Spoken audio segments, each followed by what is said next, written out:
Back in March of this year, I made a video where I reviewed the past of a Jet2 Boeing 757-200. In this video, I mentioned several times that 757 seemed to be a bit of a dying breed due to no replacement from Boeing and ageing airframes. Now, when I visited the USA this year, I was shocked at the vast number of 757s still around, and I actually thought it was brilliant. In comparison, in the UK, Jet2 have just got 6 remaining, and now the summer season of 2024 is almost over, it's likely their retirement could be accelerated. Some are suggesting that older models in the Jet2 fleet could be retired as soon as next month, and others are suggesting they may hold on until summer of 2025. But in truth, we really do not know, so in this video I'll be showing you how to find some cheap Boeing 757 flights from the UK. Now, if you're not an aviation enthusiast, it's probably really not worth doing this, but just to mention a reason why some of us may want to do this, the 757 is not like any other airliner currently in the skies. It's got a huge thrust-to-weight ratio, which is the highest of any airliner except the Concorde. So firstly, we've probably got 3 options for a 757 flight in the United Kingdom. The first of which is Iceland Air. Now, I used to have some pretty good luck with this airline in terms of going onto their website and doing flights simply from the UK over to Reykjavik in Iceland. They do have the 757-200. In fact, they've got some rather young 757-200s. And they also fly the 757-300, the stretched version. To be honest, in this video, I'm not going to cover off Iceland Air a massive amount, primarily because they always ranked massively above in price. I've never been able to find a relatively cheap 757 flight. Additionally, if you do want to go to Iceland, EasyJet seems to always offer very cheap flights. So it really feels like a lot more money just to get a 757 for pretty much the exact same service, other than baggage add-ons, etc. that you get with an ultra low-cost airline like EasyJet. Now, during the video in March, I mentioned that Condor have Boeing 757s, in particular the Dash 300, and whilst this is true for the time being, now that the summer season of 2024 is drawing to a close, these aircraft have 2 or 3 months left. It's very rare that you would get a flight on this, and additionally, they don't frequent the UK very often, if at all. So, whilst it's got a very funky livery, I think you're going to really struggle to get a 757 flight on Condor. This of course leaves us with Jet2, which was the focus point of the video from March.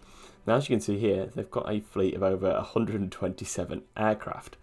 I think around 6 of these are 757s, so it's going to take a little bit more effort to get a flight on a 757 with Jet2, but if you look hard enough, you can get a very good deal, which is exactly what we're going to do in today's video.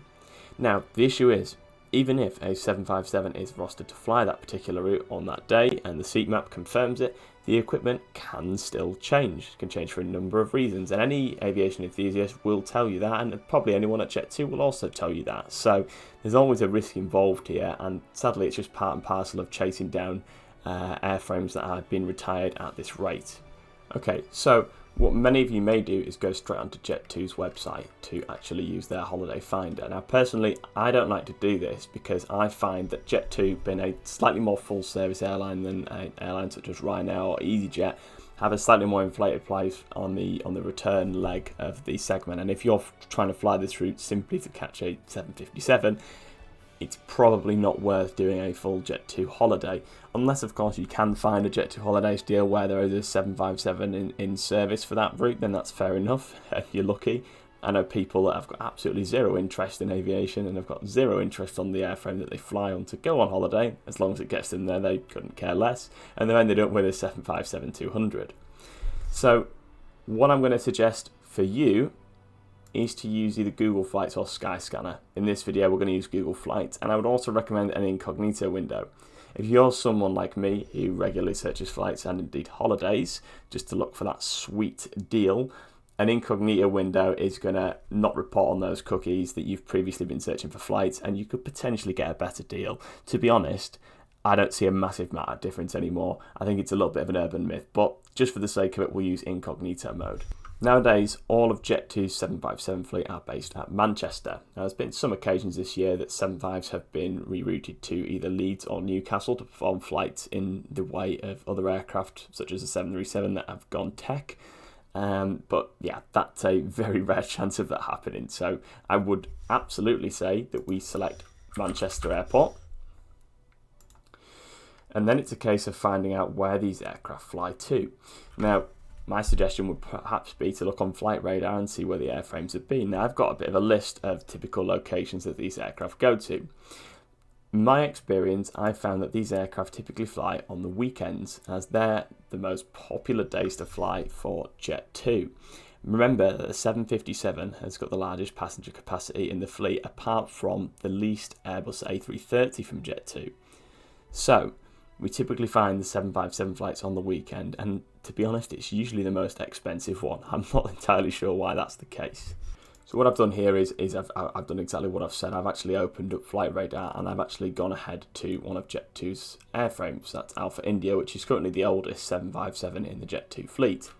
This is the one that's potentially rumoured to leave in the fleet in just a couple of months. But what we're doing here is just looking at the most common routes. And as you can see, Manchester is usually the common denominator in these particular routes. So we have Funchal, we have Kos, we have Greece, Palma de Mallorca, Tenerife, Ibiza, etc. Now, I'm going to try and look for a flight that is closer to home. So, for example, Palma de Mallorca is a pretty good one because it's about a 2.5 hour flight. Personally, for me, that's what I would recommend. If you're going to go somewhere as far as Tenerife, the return leg could cost you just that little bit more on a cheap Ryanair or EasyJet return. So if we go into Google Flights, and what I'm also going to do is not select any of these days. Now, in the UK, it is still the summer holidays. Now, sadly, airlines will inflate prices for these holidays, and whilst you can get a relatively cheap one-way ticket, the return legs always seem to cost a huge amount more during these weeks. So I'm going to select a one-way, and we're just going to choose a random weekend. So let's start with Saturdays. We'll start with Saturday the 7th, for example. And let's just say we want to go to Palma de Mallorca. Now, after we've searched, sadly there's no airframe type, but what we can do is select the airlines, untick all of them, and then simply scroll down to Jet2. After we've applied this, we've got all the Jet2 flights for that particular day. Now, first one is just 50 quid, which is actually pretty good considering that Jet2 allow you to bring on an onboard bag, and providing the space in the bins, you can pop it up there absolutely free of charge. A Ryanair flight for that cost, you'd have to add that on. You're only allowed what you can cram under the seat in front of you. The next one is on their brand new A321s for £74, 130 quid with the A330, and there you go, you've got the one that is almost triple the price of the original one, which is of course on the Boeing 757. Now that's not a very good deal for a one-way flight, £184, so let's keep looking. What I'm going to do is I'm just going to keep moving the date forward to each way. So here's the 14th, the week after, again we've got the same, and there's the 757 flight at 8 AM at Manchester Airport, and that's come down a little bit in price now to £153.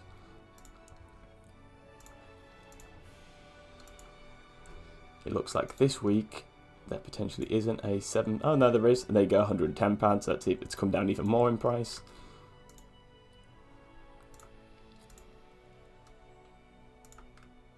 £99, come down even more in price. And if we go to a day in October, for example, there you go, just £74 for your 757 flight. So there's your £74, there you go, going to Palma de Mallorca at 5 o'clock, just as the sun goes down at Manchester Airport, coming into land at PMI at about 9 o'clock. Now, how are you going to get back? Now, this is where things can get a little bit more complicated. So if we go back to Google Flights, we are looking for a PMI to Man flight on likely Sunday or perhaps Monday or whenever you like, really. It depends what you want to do. I know that some people in forums online typically just go and then jump straight back on that return leg. So that portion is really up to you. But if we go for, let's say, the 13th, and let's make it a one-way trip, of course. There we go. We've got Ryanair on a max 8 passenger jet. And that is literally the next morning at 6 AM for £34. So there's £100 there for a 757 flight. PMI to Manchester. Now we know it's a 757 at this stage because if we select this flight and then we choose to book it with Jet2, it seems to be cheaper with booking.com, but for the sake of it, I'll go through Jet2. You can choose your meals and your seats easier that way. We'll just confirm the flights.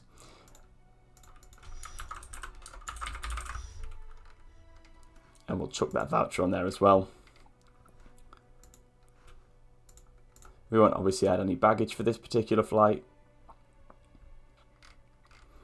And the way you know it's a 757 from the seat selection is that there is 42 rows on this aircraft. I believe their A321neos have got 41 rows, so there's just 6 lesser seats. And you'll likely find that the 757s are a lot roomier than the A321s. Now, like I mentioned before, the issue that you've got with this is the fact that this aircraft could be changed. I mean, this looks like a relatively quiet flight. There are many reasons why equipment could be changed. It could be a technical fault, or it could be that the 757 is simply needed on a more popular route that day. There's really no way to actually guarantee this, so you are taking somewhat of a risk. So if you've been watching this and you're not an aviation enthusiast, you're probably going to think that this is absolutely ridiculous, paying £100 to fly to Spain and then stay somewhere for the night and then fly straight back. It is in a lot of ways, but if there is one of you guys out there that's really looking for one last ride on a 757, then this is the way I would go about finding one. And the benefit of this also is you're leaving on the Saturday and returning on the Sunday. You're going to get back to Manchester Airport incredibly early on the Sunday morning. You can go home, you can go to sleep, and you can be back at work or school the next day. I did have a look with Iceland Air, and I actually did find that there was some 757 flights from both Manchester and from London, but they were double, sometimes triple the price of Jet2. So the likelihood is, if you want a 757 flight from the UK, your best bet is going to be to go to Manchester Airport and grab one of the Jet2 flights. If you did enjoy this video, please hit the like button, and if you've got a better way of finding these flights, or indeed if you have chosen one of these flights to do, where you want to let us know your experience, then do leave a comment below.